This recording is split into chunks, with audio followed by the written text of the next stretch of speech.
Welcome to another edition of the Nightly Nuge. And you know what, Ted? I've listened to you, and you and I both, and a lot of pundits are slamming the policies of the Democrat Party. But for just 1 minute, I'd like you to turn your sights on the Republican Party.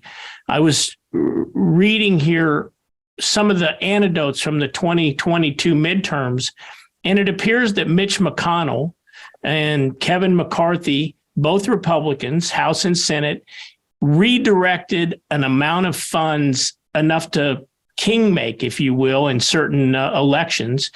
They pulled money out of New Hampshire, which is odd because it was a very close race. They put very little resources into the Arizona races, and certainly not early when they needed to. And he put over McConnell put over $6 million into the Alaska race, but not for the Republican that won the primary, but for the independent Murkowski, who voted to impeach President Trump and works hand in hand with McConnell. Does the establishment Republican Party leaders have some blame in these midterms? And then I'll give you a second part to that to throw in, Ted. You're seeing a lot of ammo being thrown at Donald Trump like it's his fault. Our listeners want to know your take on both of those thoughts.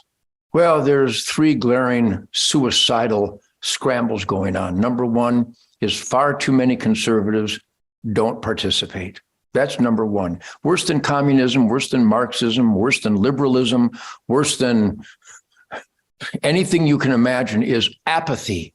When you sit by the sidelines, knowing that crimes are taking place and violations and abuse of power, criminal violations of oath by our elected employees, and you don't engage. Again, I'm going to emphasize what I've said 1,000 times, probably more like 100,000 times. This is an experiment in self-government. Conservatives, you have to participate. You have to show up to vote like the army that we are for God, family, country, law, and order. And you have to communicate that to your elected employees throughout the year, constantly reminding them about their oath to the Constitution and their lawful responsibility to represent their constituents. So that's the most embarrassing of all. But worse than communists, worse than liberals, worse than Democrats, I'm being redundant, it's all one and the same, are so-called Republicans and so-called conservatives who don't fight back. I've always identified the Republicans as Mitt Romney bringing a doily to a gunfight and worrying more about adjusting their tie than actually standing up for God, family, country, Constitution, Bill of Rights, law, and order. That's what the Mitt Romneys of the world do, and that's what McCarthy and McConnell do.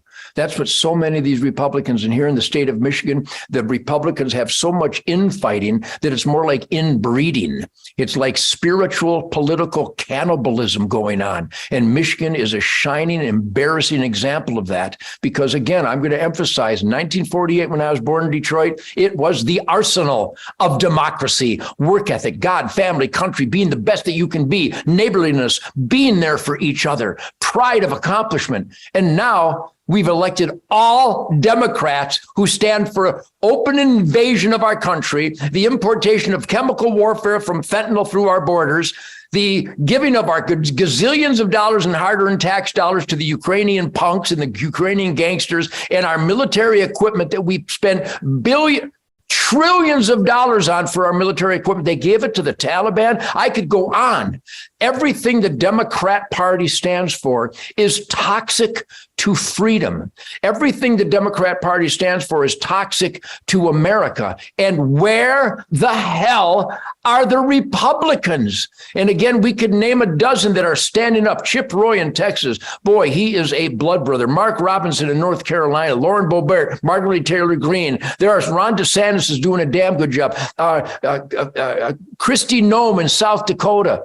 There's a bunch of them out there, but I could only need another minute or so to name them all, because too many Republicans, as personified by the Michigan Republican Party, abandoning spirit, They brought a doily to a grenade fight, and the Democrats are laughing their ass off at us. But we, the people, can reverse that if we would communicate with our Republican representatives and tell them to turn up the heat. No more Mr. Sweetheart. This is not a discussion. This is not a political, cultural discussion. It's a political, cultural, spiritual war. Act like it.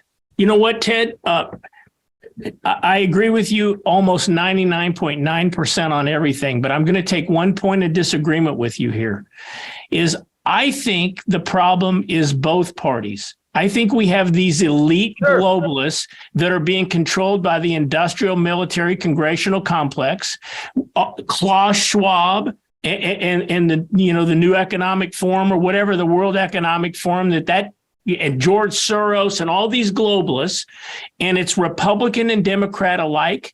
They get up there, they vote in favor of profits over people. They vote in favor of the big drug czars. And I'm not just talking about the cartels down south of the border. I'm talking about the drug cartels, Pfizer, Moderna, and all these other companies. And so here's what we have, Ted. And so immediately these same people have turned on Donald Trump.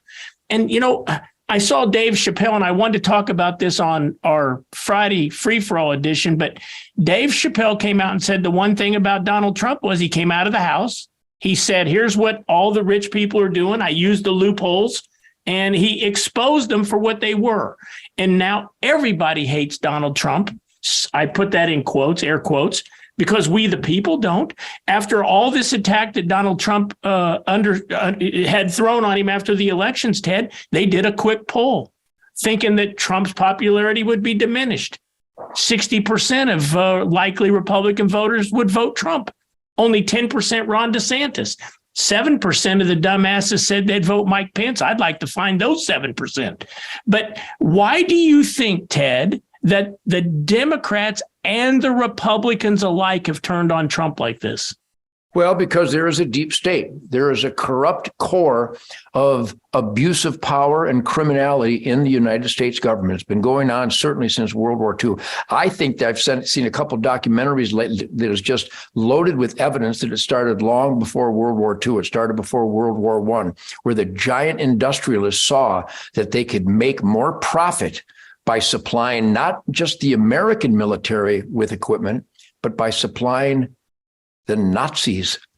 Believe it, the deep state was exposed by Donald Trump, and the Democrats and the Republicans have a stronghold in the deep state criminal corruption where they are manipulating all products and all productivity and all finances and all economies for their own benefit. The hell with working class Americans. And Donald Trump was the only guy to come in, spotlight it, and fix it. The lowest unemployment in recorded history for all demographics, securing the border, locking up violent criminals, getting us out of the Paris Accord where hardworking American citizens had to pay for the pollution from Bangladesh and Pakistan and India and China. That's what the Paris Accord was, that you and me, we've already got the cleanest air, soil, and water in the history of the world. Well, not the history, but certainly in the modern world. And we're paying the fines for the biggest polluters, and Trump got us out of that, and they attacked him for it. Donald Trump is the man. Everything he did, obviously, he was kowtowed and he was bulldozed into believing Fauci for a period of time and believing Mark Milley for a period of time and believing some of the deep state criminals for a period of time.